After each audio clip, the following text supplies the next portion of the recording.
Assalamualaikum warahmatullahi wabarakatuh. Selamat berjumpa di YouTube channel Realita TV di acara Sarita, Sarinya Berita. Ya, kali ini kita membahas ya soal kasus yang sebenarnya memang kerap terjadi nih ya, mulai dari banyak emas palsu, minyak kita ternyata literannya kurang begitu ya.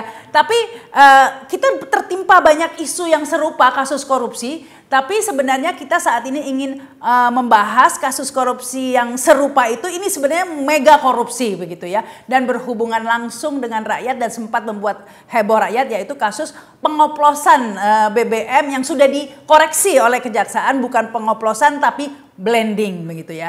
Nah, namun meskipun sudah dikoreksi tidak ada pengoplosan, tetap saja ada 9 tersangka yang sudah ditetapkan oleh Kejaksaan Agung. 6 diantaranya adalah pejabat publik, 3 adalah pihak swasta. Nah, apakah penetapan tersangka ini sudah tepat begitu ya? Mengingat kasus pengoplosannya katanya sudah dibantah, bukan pengoplosan, blending ya. Publik ingin tahu apa sebenarnya yang terjadi. Kalau bukan pengoplosan tapi blending, mengapa ini 9 tersangka ditetapkan? Benarkah penetapan 9 tersangka ini, ataukah hanya ingin menutupi permainan yang lebih besar lagi sebenarnya? Dan apakah masih ada modus-modus korupsi lain yang lebih besar di samping blending atau pengoplosan minyak ini? Nah, ini yang kemudian dicurigai ya oleh banyak pengamat, yang salah satunya ini salah dua ini ya sudah hadir ya di studio Realita TV. Ada Mas Sugeng Teguh Santoso dari IPW Indonesia Police Watch. Assalamualaikum. Waalaikumsalam Mbak Rahma, ketemu lagi. Kemudian ada Bang Iskandar Sitorus, Indonesian Audit Watch. Halo, apa kabar Bang? Aku sehat Mbak. Jerohannya negara dia tahu nih. Oh, namanya aja Indonesian Audit Watch. Ya, diharapkan nanti banyak bocoran begitu ya. Bocornya halus. Tapi begini nih, saya ke Mas Sugeng dulu deh. Kejaksaan Agung sudah merilis ya informasinya bahwa ada praktek korupsi yang pengoplosan sudah dikoreksi, katanya tidak ada blending begitu ya. Tapi sebelum kita menginjak ke kasus yang lainnya, karena Kejaksaan Agung juga merilis ada 5 praktek korupsi lainnya, yaitu ekspor minyak mentah dalam negeri yang merugikan negara sekitar 35 triliun. Kemudian praktek korupsi impor minyak mentah melalui demut atau broker sekitar 2,7 triliun. Yang ketiga, impor BBM melalui broker sekitar 9 triliun kerugiannya. Dan kerugian pemberian kompensasi 2023 sekitar 126 triliun. Dan kerugian pemberian subsidi 2023 sekitar 21 triliun. Nah, bagaimana nih duduk permasalahan dari 5 kasus korupsi yang sudah dirilis oleh Kejaksaan Agung tapi belum ada tersangkanya? Karena 9 tersangka yang sudah ditetapkan itu adalah tentang kasus pengoplosan alias blending ini yang sudah dikoreksi blending. Nah, ini sebelum silakan ini. Begini Mbak Rahma. Kan kalau penegakan hukum korupsi kita dukung dong, ya kan? Yang tidak boleh itu melakukan penegakan hukum korupsi tebang pilih ya. Kemudian melakukan penegakan hukum korupsi menutupi koruptor yang harusnya diminta pertanggungjawaban. Yang lebih besar. Ya, ya. Yang ketiga, mencari keuntungan dari oknum aparat penegak hukum di dalam pemberantasan korupsi. Nah, kalau kita tadi bicara 5 komponen ya, berangkatnya dari kerugian negara. Dari tadi ada 9 ya tersangka ya. Memang ada yang terkait dengan kerugian negara ini. Mungkin sudah tepat ya, 6 lah. 6 itu dari unsur penyelenggara negara, dalam hal ini adalah Pertamina dan subholdingnya ya. Tetapi ada juga yang menurut saya diseret untuk kepentingan tertentu, yaitu dari 3 swasta ya. Saya duga kepentingannya untuk menyingkirkan mereka sebagai pemain lama untuk diganti pemain baru. Nah, ini ketiga tersebut adalah ada dari swasta tuh ya, ada nama Kerry, ada nama Dimas, ada nama Gilang. Gading. Jadi ketiga ini. Jadi, nah ada teorinya nih Mbak, sebetulnya ya, penegakan hukum itu kan, tujuan hukum itu kan ada 3 ya. 1 keadilan, yang kedua kemaslahatan, ketiga kepastian. Kalau kepastian mungkin sedang dicari ya, bahwa orang yang melakukan tindakan salah harus dihukum. Nah, kemanfaatan mungkin juga ada di sana. Kemanfaatan yaitu bahwa kerugian negara yang sudah terjadi mau dipulihkan.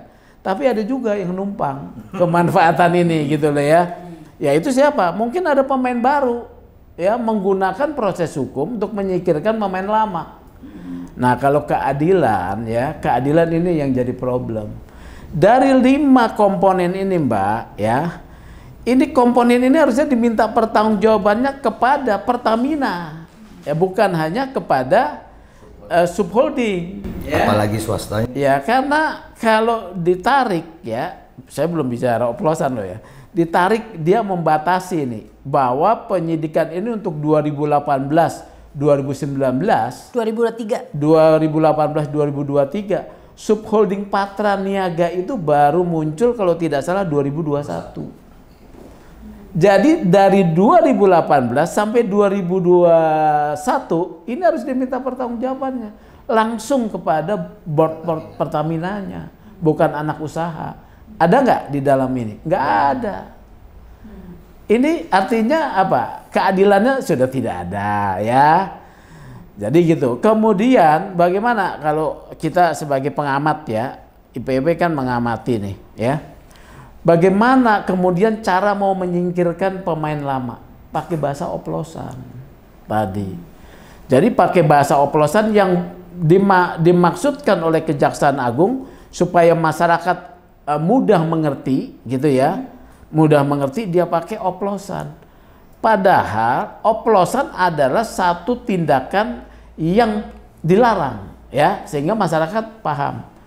Tapi Kejaksaan Agung ini enggak memperkirakan ternyata menjadi satu blunder, yaitu bahwa masyarakat menjadi tidak percaya pada produk Pertamina. SPBU ditinggalkan ya sementara kemarin tuh. Kemudian juga yang perusahaan asing dibeli ya. Tetapi ketika itu terjadi ya, mungkin kejaksaan sadar nih. Kalau tuduhan oplosan seperti polisi bilang nih ya, bahwa minyak kita dari 1 liter hanya menjadi 800 ml, dia punya buktinya, dia tunjukin. Kejaksaannya ada nggak buktinya? Kemudian baru dia ngomong, oh bukan oplos, namanya blending. Oh, blending ada aturannya. Blending itu adalah satu praktek lazim di dalam bisnis migas. Diatur berdasarkan ketentuan Kementerian SDM. Ya. Udah ngaco nih, ya. Tetapi hoax ini, karena hoax yang bikin itu adalah pemerintah, nggak ada pertanggungjawabannya, nggak dilapor polisi. Nah, tapi tunggu, pertanyaannya kan tadi ada 3 swasta yang ditahan ini, tuduhannya pengoplosan. Pengoplosan. Pertanyaannya bener ngoplos nggak mereka? Jadi begini, yang saya kan juga menghimpun data ya. Tentu kemudian saya mendapatkan data dari pihak yang sekarang ditahan nih. Ya, saya mencari sumber lah, saya dapat data. Mereka itu ada kontrak, ya. Kontraknya bahkan sebetulnya bukan di tahun 2023, dari tahun 2014 ya. Dulu namanya Intanking ya, Indonesia, PT Intanking Indonesia. Kemudian mereka akuisisi di 2018, diakuisisi ya. Jadi itu berlanjut tuh ya, diakuisisi. Nah, situ ada kontrak penerimaan, penyimpanan dan penyerahan BBM ya. Jadi mereka punya storage besar di Merak. Nama PT-nya adalah OTM ya, Orbit Terminal Merak. Nah, di dalam perjanjian itu, dalam perjanjian yang mereka buat dengan dulunya dengan Pertamina, kemudian dirubah menjadi entitasnya subholding, itu ada perjanjian selain penyimpanan itu melakukan blending atas permintaan Pertamina. Jadi mereka melakukan blending itu sebagai praktek pencampuran ya bahan bakar dengan satu zat adiktif tertentu untuk mencapai RON yang diharapkan. Itu sah. Nah, sekarang dibilang oplos ganti blending legal. Tunggu, atas dasar apa ini Kejaksaan Agung menetapkan 3 swasta tersebut sebagai tersangka ya? Jika tadi dikatakan tidak ada bukti 1 liter pun ya bahwa memang RON-nya diturunkan, karena kan Kalau sampai 2023 kalau menurut saya ini atas dasar apa? Nggak ada dasarnya ya. Kalau menurut saya ini adalah ngawur-ngawuran ya. Kalau menurut saya gitu. Atau berdasar kontrak tadi yang kontrak. Tapi di kontrak bunyinya blending. Bukan ya, oplos. Bukan oplos. Dan kontrak itu dari 2014 loh. Kalau kita mau menegakkan hukum berarti blending ya. Ya katakanlah sejak 2014 harus diperiksa ya. Ini kenapa kok hanya dibatasi waktunya 2018? Nah, itu tebang pilih.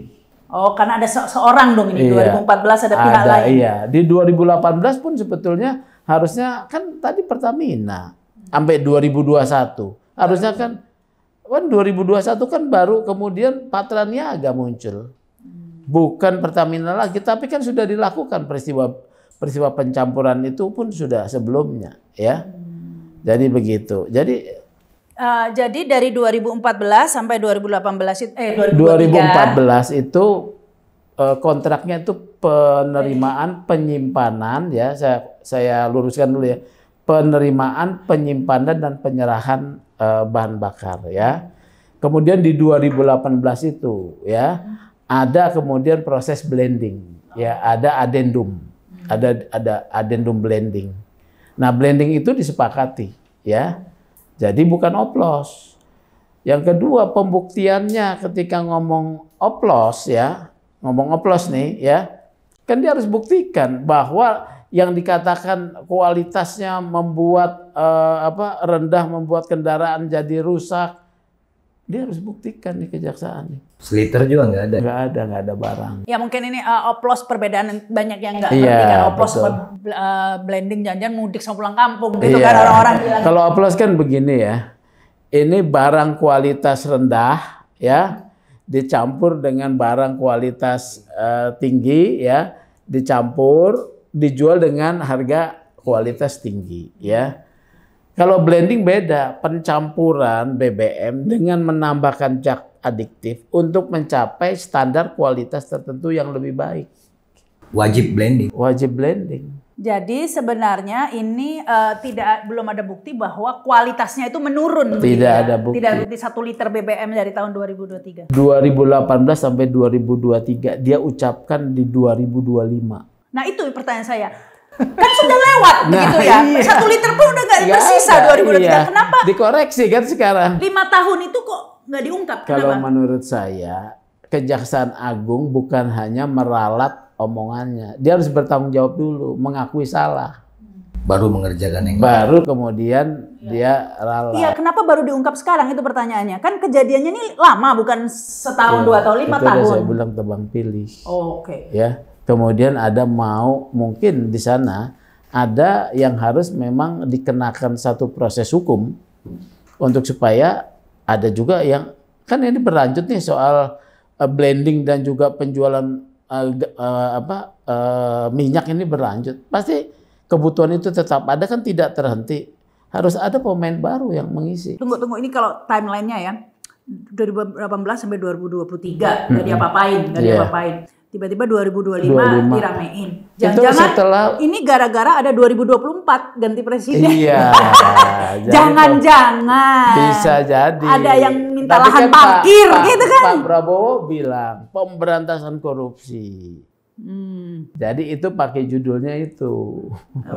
Ya itu loh judulnya, ada judulnya lah. Ini sekarang akan ditambahkan ini Pak Iskandar. Gimana Mas? Jadi gini, terima kasih Mbak. Kita sepakat dengan Pak Sugeng, malah lebih luas. Jadi begini Mbak, kita analitatif terhadap penamaan kasus ini. Ini lucu. Ini menurut asesmen kami keliru. Ini tindak pidana korupsi tata kelola minyak mentah dan produk kilang pada PT Pertamina Persero, subholding dan kontraktor-kontrak kerjasama. Ini salah Mbak. Ini lompat. Harusnya produk kilang pada Pertamina berdasar kontraktor kerjasama baru masuk subholding. Itu yang benar. Begitu judul perkaranya atau penamaan ini keliru, maka keliru. Yang nomor 5 berikutnya Mbak, ini lucu ya. Ekspor minyak mentah dalam negeri, ini keliru. Harusnya disebut mengekspor minyak bagian pemerintah CQ Pertamina ke luar negeri. Itu harusnya. Baru itu saya mau tanya. Impor minyak mentah, itu benar. Lalu impor BBM, itu benar kalimatnya. Yang lucu nomor 4 dan 5. Kerugian pemberian kompensasi ini apa sih? Itu Apa kan itu kebijakan pertanyaan pemerintah. Bukan Bang. Ini cost recovery atau subsidi. Subsidi. Karena nomor 5 disebut lagi. Subsidi. Kerugian pemberian subsidi. Ini nggak jelas. Kompensasi sama subsidi beda kan? Apa? Enggak Mbak, ini tidak ada kompensasi. Yang ada adalah biaya cost recovery. Yang harusnya dikembalikan Bukan kompensasi ke rakyat, nggak ada BLT itu nggak ada. Subsidi. Oh, itu dua lahan berbeda. Ini kan dalam produk minyak mentah, Mbak. Oh. Kalau disebut subsidi, maka tidak ada kasus oplos, tidak ada namanya kasus blending. Yang ada adalah kasus markup. Nah, ini dia. Jadi kalau kita sebut bahwa ini unik. Persoalan ini sesungguhnya terjadi begini, Mbak. Ini ada kontraktor-kontrak kerjasama, banyakkan perusahaan asing. Kurang lebih dari dulu jumlahnya 120, sekarang tinggal 70-an. Ini kontraktor-kontrak kerjasama asing menemukan satu wilayah area migas, itu ada dia key area, others area yang bisa dieksplor. Maka setiap kontraktor-kontrak kerjasama ini partneran kepada Pertamina, wakil negara untuk mendapatkan hasil dari baik itu gas dan atau crude. Itu yang sebenarnya terjadi. Inilah yang disebut diekspor. Bukan diekspor dalam negeri. Ini kan kalimatnya unik nih. Bentar, minyak mentah dalam negeri. Sebelum lebih jauh dari situ kita ini dulu ya, kita bedah satu-satu nih ya. Pertama kasus oplosan blending udah dibantah. Dibantah. Berarti tidak ada dong. Dibantah artinya tidak terjadi dong. Tidak terjadi. Harusnya bukan hanya minta maaf, dia harus meralat walaupun itu omongan. Kalau kita lihat judul malah lucu lagi. Judul perkaranya udah lucu yang ditetapkan itu. Jadi sudah tidak ada kasus blending ini tidak dipermasalahkan. Berarti tidak bermasalah dong ya. Betul. Mestinya Jadi dia tiga swasta Harusnya tadi. dilepas. lepas dulu dong. Lepas dulu. Karena dia terkait kasus blending katanya. 9-9-nya lepas dulu. Kalau memang Anda mau perbaharui, panggil lagi.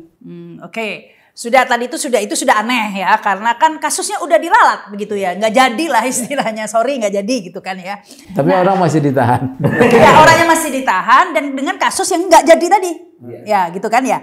Nah tapi bersamaan itu Kejaksaan Agung juga merilis 5 kasus korupsi juga modusnya tadi itu kerugian. ya. Satu-satu kita bedah ini Pak Iskandar. Ekspor minyak mentah dalam negeri sekitar 35 triliun kerugiannya. Ini saya sebagai orang awam juga nggak ngerti.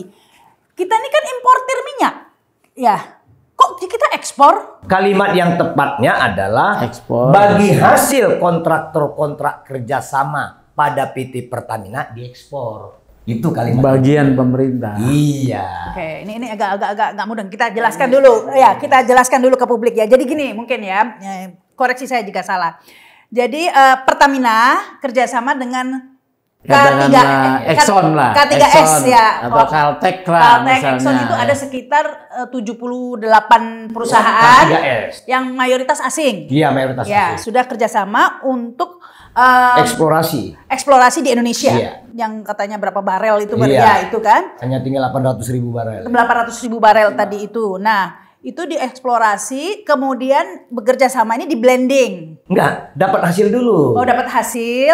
Oh ya, dapat hasil berupa crude. Minyak mentah. Iya. Ya. Nah, crude ini harusnya di blending, Bagian dari Pertamina di blending dirinya sendiri harusnya. di blending oleh Pertamina, Iya. kemudian bisa digunakan di dalam negeri. Iya. Yang terjadi Ini justru Pertamina menolak untuk menerima tapi terima cash. Itulah diekspor oleh perusahaan kontraktor. Yang terjadi Pertamina tidak menerima minyak mentah itu, crude itu diberikan kepada K3S tadi itu, 78 perusahaan tadi itu untuk diekspor. Iya. Diekspor. Dijual Dijual. oleh Pertamina. Melalui SKK Migas segala macam, BPH Migas gitu ya. BPH Migas dijual. Alasannya kenapa Pertamina tidak mau menerima? Nah, kalau di dalam konsep rilisnya Kejaksaan Agung, ini ada modus yang dibentuk oleh menurut Kejaksaan Agung kepada Pertamina ya. Pertamina atau subholding, yaitu bahwa subholding ini mengkondisikan dalam rapat optimalisasi hilir ya yang dijadikan dasar untuk menurunkan readiness, yaitu menurunkan produksi kilang. Jadi seakan-akan kita nggak mampu memproduksi misalnya 1 juta barel, padahal minyak mentahnya ada 10 juta barel nih, nggak mampu. Jadi kita hanya mampunya terima sedikit, ya itu satu, ya. Kedua juga di alasan bahwa ini barang kualitasnya rendah, kita butuh kualitas tinggi. Kata mereka. Nah ini 2 alasan. Padahal minyak kita lebih baik daripada yang mereka impor itu. Yalah. Itu dia. Jadi yang berikutnya, kalau memang pernyataan Kejaksaan Agung sedemikian, Kejaksaan Agung masih keliru. Itu harusnya mereka dapatkan pengakuan dari holding, bukan dari subholding. Sebab penerima bagian negara itu, crude itu adalah Pertamina. Nggak ada hubungannya dengan swasta. Nggak ada hubungannya dengan subholding, apalagi dengan swasta gitu. Oke, jadi ini makanya itu swasta itu kan hanya dikenakan kasus oplosan, blending, nggak dikenakan kasus ini memang. Nah, tetapi tetap aja ditahan bersamaan dengan para pelaku lain. Itu yang nggak jelas. Itu tadi kan kita sudah ketemu kemudian ada satu tuduhan lagi, menerima fee atas pengapalan. Oh ya, shipping, kemahalan. Ya, kemahalan shipping. Padahal itu tidak jadi. Nggak jadi ya? Tidak jadi, shipping itu tidak jadi. Kontraknya jadi saya membaca BAP ya, membaca BAP itu ada kekeliruan membaca komunikasi antara Agus Purwono ya dengan Dimas.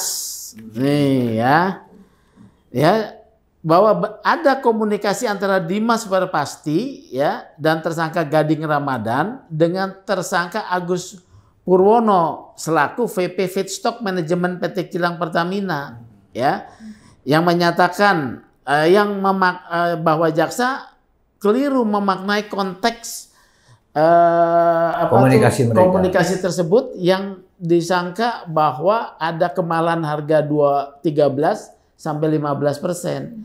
Sebetulnya itu adalah yang dimaksudkan 13 sampai 15% itu jasa adalah keuntungan buat profit ya. Untuk Pertamina Shipping.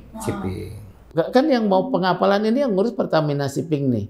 Jadi lu dapat nih 13 sampai 15% kalau gua pakai tankernya yang perusahaan pihak ketiga. Gua minta 2% aja. Which is itu normal. Ya normal ya. Si Dimas kita minta 2% aja lah. Ternyata itu juga tidak terjadi peristiwa itu, tapi dipersalahkan. Kenapa tidak jadi batal? Batal, nggak jelas. Nggak jelas pakai shipping nggak, itu iya, nggak pakai shipping yang mana tidak jadi. Jadi 2 kasus yang disangkakan udah satu di oplos sudah dikoreksi sendiri ya. Kalau Jackson dan shipping ini sebenarnya tidak terjadi. Nah kalau tidak terjadi kenapa dikenakan? Nah ini orang yang sebetulnya sudah berbuat kemudian malu mundur. Kalau menurut atau memang udah diincar kali ya tadi itu. Ya tadi saya bilang tadi memang udah target gitu ya. Ya pemain lama mungkin harus disingkirkan ya. Ya. Nah siapa pemain barunya? Nah kita nggak tahu. Tulis di komen. Jadi Mbak sebenarnya kalau kita perhatikan ini dimulai pada saat Presiden Joko Widodo membubarkan Petral. 2000 berapa tuh? 2015 Maret. Nah itu dia kan. Makanya kami heran kenapa mata judul dari kejahatan ini unik, tata kelolanya malah dibatasi 2018-2023. Kalau mau jujur, pasca Petral, kan Petral ini adalah spesialis pengimpor minyak ke Indonesia yang berbasis di Singapura. Begitu dibubarkan sampai 2021 yang memasukkan minyak itu Pertamina langsung, Mbak, holding. 2015 sampai 2021 holding. Tetapi mereka resah. Mereka resah, ketakutan. Maka lahirlah modus mereka namanya subholding 2021. Kalau bisa sejak tahun 2015 sampai 2021 Pertamina impor dan produk sendiri, kenapa harus dia bikin subholding sampai 3?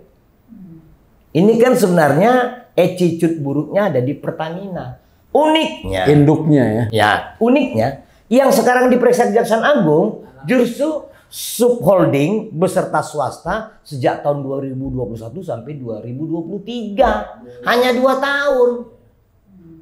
Jadi yang ditetapkan tersangka itu dari Patra Niaga ya, itu subholding apa anak perusahaan ya, anak perusahaan dari Pertamina Shipping, anak perusahaan juga Pertamina Kilang. Tapi dari Pertaminanya tidak ada. Pelaku yang paling jahatnya malah nggak ditangkap. Nggak masuk. Pemain besarnya. Yang paling jahat, Mbak, karena dia 2015 sampai 2021. Ini kan tempusnya panjang, volumenya besar. Orangnya adalah Pertamina. Kalau gitu bisa lebih dari suatu kuadriliun itu kalau dari 2015 hitungnya. Nah, kalau hitungan Mbak ya, kami ragu dengan hitungan 1.000 triliun.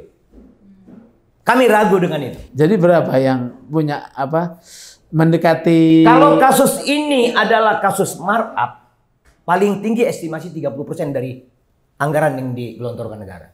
Paling tinggi. Paling tinggi. Berapa itu jadinya? Kita hitung berapa ribu triliun belanja minyak kita dalam 15 tahun itu. Nggak susah. Ini ragu kita jumlahnya. Karena apa? Ini presidennya ya. Ini 193 triliun, 7. Kalau dikali 5 aja udah 1.000 triliun kata Jaksa Agung. Jaksa Agung itu kan bukan auditor. Emang dia pintar ngitung? Emang ada sertifikat? Pinter lah dia ngitung. Oke, hitung uang mungkin 1 sampai 5. Ini tidak semudah itu, Mbak.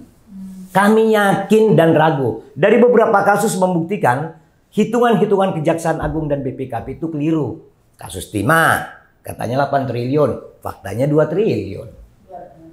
Hanya 2 triliun, Mbak, putusan pengadilan. Terus kasus Timah apa BTS 8 triliun. Kasus Timah katanya 300 triliun. Kemarin hanya berapa puluh triliun. Makanya dihukum 6 tahun Harvey Muiz. Jadi kalau kami hitung, kami ragu. Setelah kami assessment, kami ragu. Apalagi yang disebut Pak Sugeng tadi, dari oplos berpindah menjadi blending. Kemudian nama perkaranya sendiri, tuduhan itu unik. Unik nih, Mbak. Kalau yang tepat tuh habis Pertamina, K3S. Baru masuk ke subholding. Kalau ini lompat kata. Bukan lompatan kuantum. Karena memang seharusnya Pertamina berhubungan dengan JO dengan KS. Tadi itu Caltex dengan perusahaan asing bekerja sama baru dikasihkan ke subholding. Tapi ini Caltex dan ininya nggak ada yang kena. Kok belum diperiksa? Loh. K3S-nya nggak ada yang kena. Iya, nggak ada. Nggak disentuh. Kalau mau bicara tata kelola kan termasuk mereka dong dari mulai awal. Ini judulnya ada kok. Iya, tata kelola. Pertamina namanya subholding dan kontrak kerjasama K3S tahun 2018 hingga 2020. Nah, kenapa yang diperiksanya 2021 ke 2023? Dan nggak diperiksa juga K3S, nggak ada tersangka. Makanya, berarti ini kan tata kelola spesial di ujung. Bukan dari awal kan. Ini tebang pilihnya ini ya. Oke, silakan. Tapi gini, sebelum lanjut lagi, saya ingin tanya lagi memperdalam tadi. Jadi kita itu punya hasil bumi minyak mentah crude ya yang harusnya kita olah tapi kemudian diekspor. Ini harganya mungkin bagus, mahal harganya. Sangat terbaik ketimbang yang mereka impor saat ini. Oke, tapi yang berarti kualitasnya kurang dong yang diimpor. Masih bagus yang kita ekspor. Yang kita ekspor tuh lebih bagus harga tinggi. Harga tinggi. Sudah tentu. Kalau kualitasnya turun harganya murah dong harusnya. Harusnya murah tapi kan di up. Oh, ini markupnya ya. Itu ya harusnya kan untung ya. Kita jual barang bagus, beli barang jelek, harusnya untung dong. Kalau pencatatannya benar. Tapi Pertamina rugi mulu ya. Nah, Pertamina rugi mulu. Nah, yang uniknya kenapa ini kasus disebut oplos? Kenapa ini disebut kasus blending? Yang benar kasus ini markup. Markup tadi itu. Ya. Coba kita lihat di penghujung. Ini pasti akan namanya markup. Semua penanganan ini akan merujuk pada markup. Maka kalau seperti ini kasusnya, merujuk seperti yang disebut oleh Bang Sugeng tadi, ini postur kasusnya cacat. Kepalanya hilang, lehernya nggak ada, tangannya nggak kelihatan. Yang ada hanya pinggang ke bawah. Ini yang terjadi nih. Terus buntut.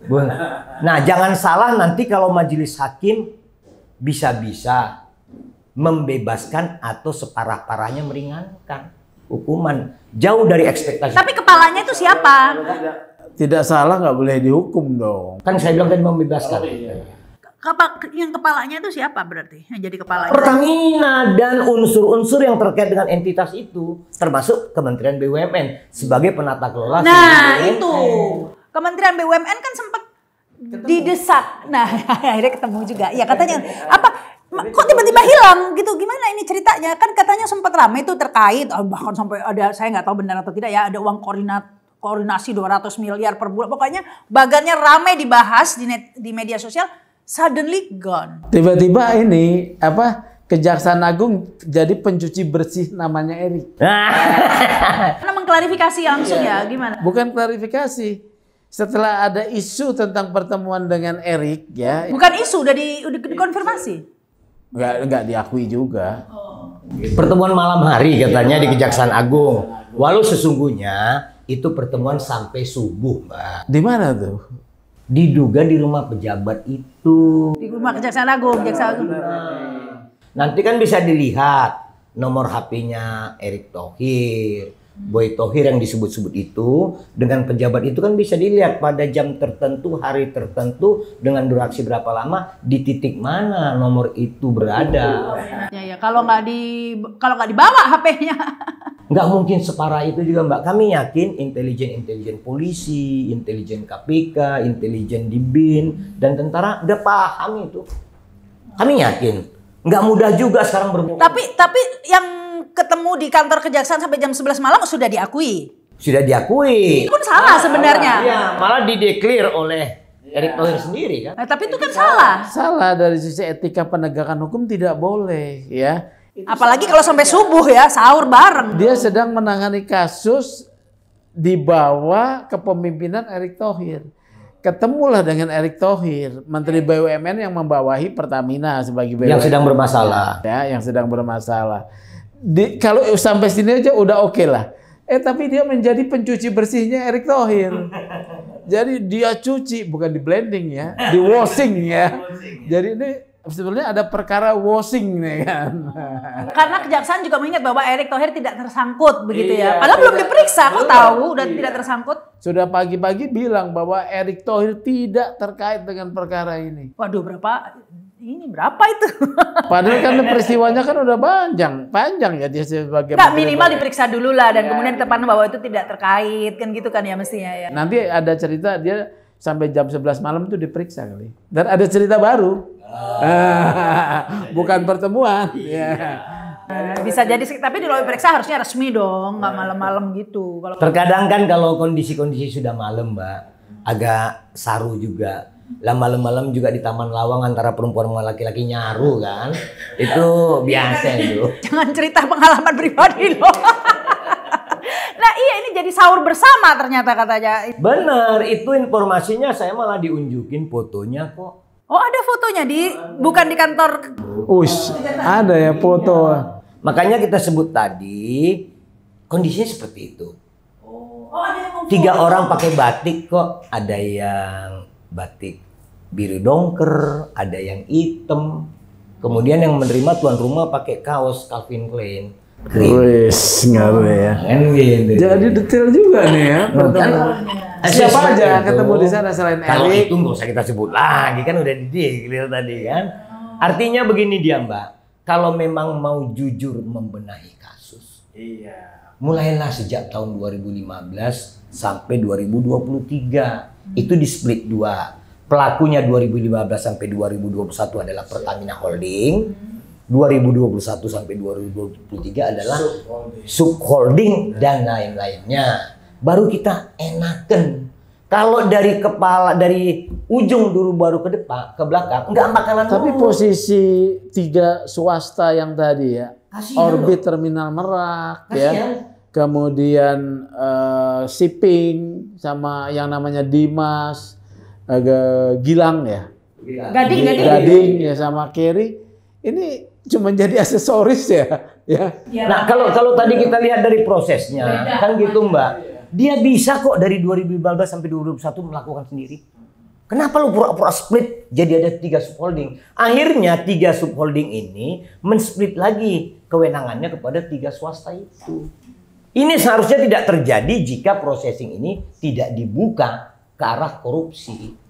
Gitu loh, Mbak. Jadi ya saya tekankan sekali lagi, di sini kita bukan mau membela koruptor begitu ya, bukan mau membela koruptor 9. Tapi tegakkan dengan konsisten lah. Malah Mbak, kami pengen koruptor sampai tahun 2015 ditangkep. Ngapain bela yang di sini, Mbak? Yang paling besar tuh di sini. Iya.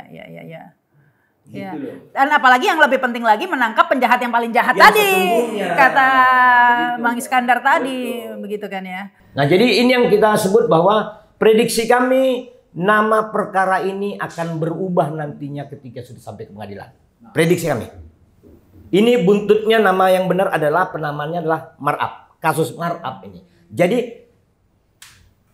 nama perkaranya kurang lebih adalah tata kelola tendensi markup pada pengadaan crude. Iya, jadi enggak yang tepatnya markup dalam tata kelola minyak tanah, Iya, dalam benar. produksi, dalam markup dalam tata kelola minyak tanah. Benar. Sering kok kejadian ganti judul begitu tuh. Kasus ijazah palsu tuh Gus Nur sama Bambang Tri kan judulnya pertama ijazah palsu menyebar hoax. Ketika masuk pengadilan dia bukan menyebarkan hoax. Mbak, kalaupun Dia mau- penistaan agama. Mbak, kalaupun mau ganti judul, ya diproses lah kayak Bahlil, kan ada sidang-sidang gitu kan. Kalau mau ganti gitu kan, lah ganti judul lah, tesis saja seperti itu rumitnya, apalagi ganti judul penetapan perkara, Mbak. Ini soal keadilan, Mbak. Putusannya malah penistaan agama bukan menyebar hoax gitu. Jadi nanti ini putusannya jangan-jangan markup gitu kan. Tapi kalau markup nggak masuk swasta ini nggak punya kapabilitas untuk markup Sudah anggaran. ada di sini, sudah ada kalau rangkaian kerugiannya sudah ditampilkan, tapi aktornya tidak ditangkap. Gitu loh. Indikasi kerugiannya sudah ada sebagai markup, sebagai analisis tadi Bang Torus ya. Tapi aktornya nggak ditangkap. Malah yang ditangkap yang nggak terkait tadi tuh yang. Nah yang nomor 2 ini. Tadi kan sudah nomor 1 tuh ekspor minyak mentah dalam negeri. Tadi itu prakteknya kan yang sudah dijelaskan. Yang kedua impor minyak mentah melalui demut atau broker kerugian sekitar 2,7 triliun. Ini gimana ini? Kalau nomor 1 tidak dilakukan, maka cenderung minim impornya. Itu logika hukumnya. Oh, oke. Jadi tetap pelakunya adalah Pertamina. Oh, oke. Ini sebenarnya berlaku pada semua sumber daya alam. Saya ingat almarhum Faisal Basri kan suka ngomong ini. Yang nikel kita mentah di ekspor, kita impor yang lebih jelek gitu dan lebih mahal. Jadi kayaknya semua Karena permainannya seperti memang itu. ini praktek rente oleh para penyelenggara negara. Praktek mencari komisi keuntungan. Di sana ambil komisi, di sini ambil komisi. Nah, saat itu zaman dulu, zaman almarhum Faisal Basri kan belum rajin publik menguliti auditnya. Mbak, Bang Sugeng, ini nama perkaranya mengacu hanya pada audit BPK doang. Pembatasan tempusnya pun 2018-2023 audit BPK. Jadi kami mau menyebut sebenarnya kemampuan eksplor dari penyidik Kejaksaan Agung di luar tuh nggak ada. Oh, jadi ini langsung dapat dari informasi dari BPK saja, tapi tidak ada investigasi Kalau di sendiri. BPK ada laporan hasil analisisnya. Ada, LHP-nya ada. Ini semua. Tetapi narasi-narasi yang digunakan kurang lebih gini, Mbak. Ini yang kita catat ulang dari mereka ya. Nah ini dia. Dalam LHP BPK, temuan yang berpotensi sebagai penyimpangan seringkali dibungkus dengan istilah administratif seperti ketidakefektifan pengendalian internal. Padahal itu berarti ada kelalaian atau kesengajaan. Nah ini kawan-kawan penyidik Kejaksaan Agung terjebak pada narasi audit gitu loh. Bang Terus, kalau memang ada yang harus bertanggung jawab yaitu Pertamina, ya. Kemudian untuk memutuskan ekspor bagian dari pemerintah, kemudian membeli, itu kan board of director. Bukan hanya board, Pak. Itu pasti ada Menteri SDM dan Menteri BUMN. Nah, Itu pasti ada persetujuan dari mereka. pada tingkat eksekusi ya, ini kan boardnya dong, hasil rapat. Tapi dia minta persetujuan tuh. Ya, Karena itu milik negara, bukan milik Pertamina. Jadi ekspor ini nggak mungkin dong anak perusahaan yang mutusin. Nggak mungkin. Minimal Pertamina dan Menteri BUMN dan SDM. bagian milik negara, bukan bagian milik Pertamina, bukan. Ini bagian milik negara kok. Bagian milik Kalau negara. Kejaksaan Agung tidak memeriksa Pertamina, sama dengan Kejaksaan Agung mengamputasi negara. Itu artinya. Ini kayak orang sakit kepala tapi yang dioperasi perutnya. Bisa jadi. Diangkat ini. Jadi beda jempolnya, operasi jempolnya diobatin gitu. Jadi mereka ini sebenarnya kalau kita lihat adalah mereka mau mempertontonkan hal-hal yang wah isinya kosong. Ya sama aja dalam perkara Jarod Rikal, ya. Ditemukan uang 920 miliar, ya. Dituduhkan kepada Jarod Rikal. Kemudian masyarakat mau dibodohi, ya. Ini nggak disebutkan duit dari siapa. Siapa aja gitu kan. Siapa aja, gitu loh. Itu kan udah ada mau disembunyikan. Sama nih modusnya nih. Gitu. Apa sangat kentara sekali. Seakan-akan masyarakat itu nggak ngerti ya. Bodoh atau dianggap bodoh atau dicuekin walaupun lu tahu bodoh amat gue punya kekuasaan. Tapi ini perlu jadi catatan Bang Sugeng. Waktu kasus Timah kita juga teriak itu posturnya juga cacat. Nggak masuk kok RBT itu. Tapi begitu di sidang menjadi lemah hukumannya, batuk Pak Presiden Prabowo. Harusnya 50 tahun. Tadinya udah 6,5 tahun, naik lagi jadi 20. Artinya silahkan penyidik itu suka-suka lu gitu, nuntut suka-suka lu. Nanti presiden akan melihat, rakyat akan melihat, begitu dia. Tapi ini kan sudah dirilis oleh Kejaksaan Agung ya 5 modus korupsi ini, yaitu ekspor minyak mentah dalam negeri, tadi itu prakteknya, impor juga praktek korupsinya. Tapi Kejaksaan Agung menjelaskan nggak seperti yang dijelaskan tadi itu? Benar seperti itu nggak? Nggak ada. Cuma ditulis, dikasih tahu ada korupsi gini aja. Kerugian 35 triliun ini kerugian apa aja gitu? Jadi ada komponen kerugiannya tetapi tidak didalami. Siapa yang menyebabkan kerugian? Keputusan siapa yang menyebabkan kerugian? Enggak dijelaskan. Nah ini Bang, kita tambahkan sedikit mungkin. Ini kan ininya nih. Iya, itu rilis dari Rilisnya cuma terlalu sederhana. Ujung-ujungnya dikaitkan dengan subholding saja, dibatasi subholding dan juga 3 orang swasta. Nah tapi ini ekspor loh, ekspor masa urusan subholding? Nggak ada urusannya, urusan swasta nggak ada. Jadi begini dia Mbak, ini kalau kita mau merunut supaya kawan-kawan Kejaksaan Agung itu makin cerdas. Ini bocoran nih kawan-kawan penyidik untuk nangkep holding. Ini dari teman-teman auditor yang di sana. Memang rapat-rapat penentuan crude dan tata kelola itu tidak pernah dipimpin oleh Dirut. Tapi percayalah, perintah verbal dari Dirut selalu ada sebelum rapat. Itu untuk kawan-kawan Kejaksaan Agung. Pimpin jadi salah satu board direktur apa tuh? Abang bilang itu mimpin rapat. Haryo. Nah, kan dia mimpin rapat tuh. Sepertinya tanggung jawab di dia. Enggak, sebelum rapat Haryo udah dititipin verbal. Iya, Dirut. Siapa? Dirutnya Nike. Nike yang sekarang terakhir, sebelumnya sebenarnya ada juga. Modusnya selalu gitu. Oh, berarti itu dong yang sekarang kena perkara tuh. Iya, di KPK. KPK. Oh, Karens. Waduh, kalau itu kena lagi. Enggak, kalau dia udah sempat lewat Bang. Itu kan zaman. Oh 2011 dia ya. Iya. Oh iya dia udah lewat. Ini ada Dwi. Oh iya. Harus ikut diperiksa. Iya, Karen udah lewat ya. Jadi auditnya ini bisa kita sampaikan, mudah-mudahan Bang Sugeng dan teman-teman, Mbak Yu bisa melihat, berubahlah kawan-kawan penyidik. Nanti malu. Ya, tapi kalau kita lihat tadi itu berarti rutenya tadi itu Pertamina menyuruh, Dirut Pertamina menyuruh siapa tadi? Ya, board lainnya. Board lainnya. Tapi sebenarnya itu atas sepengetahuan lah minimal, perintah verbal dari Dirut. Nah, Dirut ini pasti sepengetahuan atau perintah verbal dari mana coba? Ya pasti Menteri BUMN dan SDM. Nah, Menteri SDM dan BUMN perintah verbal dari mana? Gitu. Kalau itu mungkin kami tidak terlalu jauh, tapi sepertinya warna-warnanya auranya ke situ.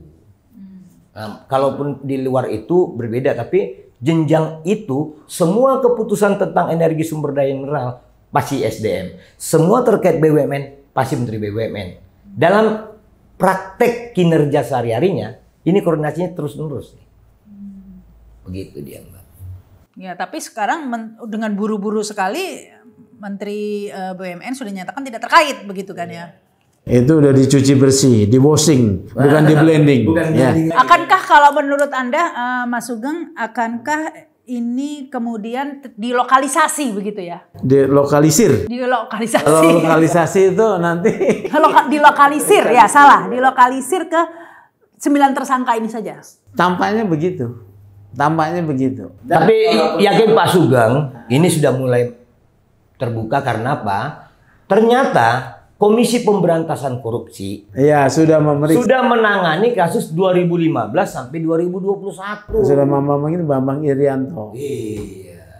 Ini kasus Petra. Terus ada gugatan juga kepada Widodo Ratana Kaitom.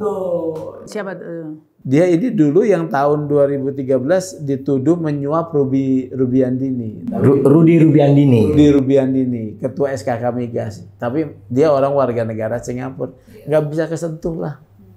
Dan dia masih sebagai pembeli loh, pembeli crude oil sampai sekarang. Dan pertanyaan saya lagi, kenapa 7-8 perusahaan yang tergabung dalam K3S ini kok tidak tersentuh sama sekali, yang kebanyakan asing tadi kata Anda tadi? Minimal dipanggil jadi saksi dulu dong. Itu kenapa itu kira-kira penyebabnya kok nggak? Karena masih ekornya yang dia pukul ini, yang masih subholding doang. Mereka nggak berani masuk ke holding. Oh, takut nanti nyebar ke, oh begitu. Karena takut ini ditangkap nanti gigit biangnya ya kan. Tapi kami percaya karena KPK sudah manggil juga Dirut Pertamina, walau dia mangkir, karena kita dengar juga udah seminggu ini dia tidak di Indonesia gitu kan. Kita dengar gitu kan. Mungkin lari kali ya, mungkin ya. Sekarang siapa sih Dirut? Sebelum ini, sekarang Simon, tapi sebelumnya kan Nike. Ya kan? Tapi balik lagi ke kasus pengoplosan ini Mas Sugeng, katanya Mas Sugeng kan tadi sudah dibantah juga tidak ada. Tapi kenyataannya publik kan, ya saya baca di media sosial ada yang bilang mesinnya apa sampai hitam itu tangki ininya atau apa, banyak keluhan-keluhan, laporan-laporan. Jadi emang sebelum kasus ini dimunculkan ke publik, itu di medsos sudah ada pendahuluan terkait dengan adanya tangki yang hitam, kemudian mesin mobil rusak, ya. Ini ada nih cerita. Kemudian sekarang ada makin kencang, ya. Makin kencang. Tetapi kan ini nggak pernah dilakukan pemeriksaan secara laboratoris. Sebabnya kenapa? Apa karena memang oplos, ya? Dan Kalau siapa yang oplos? Karena di Medan kemarin oleh polisi, ya, bisa kemudian satu SPBU disegel, ya, itu memang minyak oplosan. Ketika didalami, pelaku oplosannya adalah bukan Pertamina, pihak lain. Ya bisa juga. Ya, pihak lain yang sudah diputus kontraknya dengan Pertamina.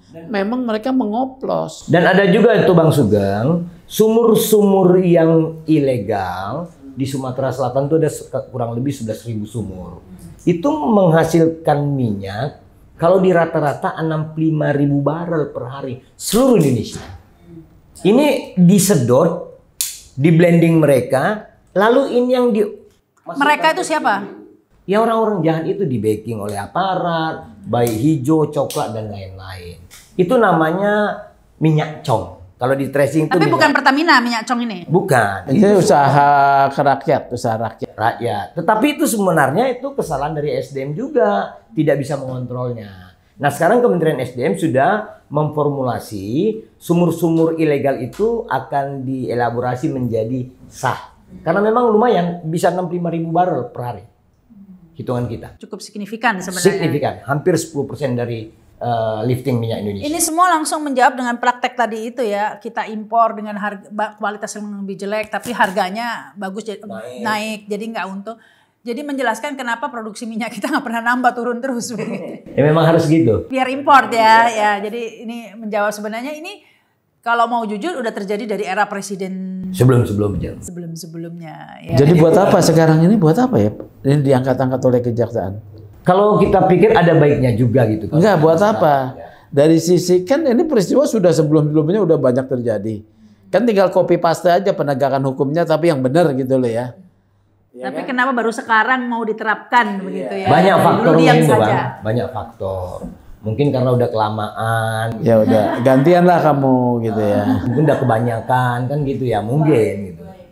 Ya, oke, ini terakhir mungkin sebelum closing, Mas Sugeng dulu deh closing statement. Ya, saya sih berharap ya penegakan korupsi itu bukan penegakan untuk kepentingan-kepentingan tertentu, tapi memang untuk menegakkan hukum korupsinya supaya adil ya. Kemudian memang kalau orang yang tidak bersalah ya jangan disasar. Ya, kemudian konsisten, terbuka dong siapa pelaku-pelaku besarnya ya. Ini masa cuman pegawai-pegawai subholding itu pegawai. Nggak lebih, nggak kurang. Anak perusahaan. Iya, gitu loh ya. Jadi itu aja. Iya. Ya memang orang yang tidak bersalah ini lagi musim memang kayak sekarang Tom Lembong itu juga nggak jelas juga, yang nggak dilepas juga, buktinya nggak ada. Dia Nggak ada nggak kerugian pernah negara. menerima, dia nggak pernah menerima aliran dana Tom Lembong. Kalau dalam kasus ini ada bukti-bukti aliran dana mereka menerima nggak? Kalau ini kan bisnis, ya kan? Memang mereka punya investasi membangun storage yang besar, ya kan? Mereka kemudian harus menyewakan, itu kan mendapatkan kontrak sewa kalau saya lihat. Oke, ya tapi tidak di. Baik, silakan ini Bang. Kalau kita perhatikan, jangan malu Kejaksaan Agung mengaku kalau ada kekurangan. Supaya ke depan tidak ada persoalan. Yang takut kalau pihak-pihak yang sedang ditersangkakan sudah memahami postur kasusnya, lalu melakukan langkah-langkah eksaminasi. Ini menjadi memperburuk nantinya. Saran kami dari perspektif audit, proses yang di penghujung 2021-23 di hold aja dulu, keluarkan semua para tersangkanya, mulai dari 2015, biar fair. Ini penawaran kita. Nggak ada yang dilindungi. Iya, jadi kelihatan bahwa memang kontraktor-kontrak kerjasama dan Pertamina ini adalah penerima crude itu dari hasil bumi kita. Kemudian yang memerintahkan ekspor kan Pertamina dari mulai 2015 sampai sekarang kan begitu. Kalaupun mau dibatasi 2018 sampai 2023, Pertamina juga Pertamina harus diperiksa. Bukan subholding terlebih swasta. Ini lompat katak. Sangat mudah terdeteksi, mudah kita pahami. Kejauhan gitu ya. Bukan, sangat cetek cemen. Lakukanlah lompat kuantum yang menyenangkan rakyat. Pemain besarnya ya. Selama ini rakyat mungkin ditipu dengan bahasa oplosan dan lain sebagainya sehingga emosinya gampanglah teralihkan dari kasus korupsi yang sebenarnya. Kasus korupsi sebenarnya ini pengalian isu ditimpa pengalian isu, ditimpa pengalian isu, ditimpa pengalian. Mulai dari pagar laut ada pengalian isu LPG, ada pengalian isu ini, pengalian isu sampai minyak kita Tapi sekarang. bagus Mbak, supaya semua terungkap. Tapi nggak ada yang tuntas, cuman buat basa-basi doang gitu yang dan salah. Tersangkanya salah semua begitu ya. Kita berharap tentu ini akan diusut tuntas. Kita pantau terus ini pastinya, kita kawal terus ini ya. Semoga apa yang kita bicarakan ini tidak kemudian dilanjutkan ini kekeliruannya. Baik, terima kasih Mas Sugeng, terima kasih juga ini Bang Iskandar Sitorus, dan terima kasih juga yang sudah menyaksikan tayangan ini. Jangan lupa subscribe dan komen ya. Komen saja nih kalau menurut kalian seperti apa ini penerapan atau penuntasan kasus pengoplosan yang nggak jadi ini, jadinya blending ini ya. Ya akhirnya saya Rahma Sarita, sampai jumpa. Wassalamualaikum warahmatullahi wabarakatuh.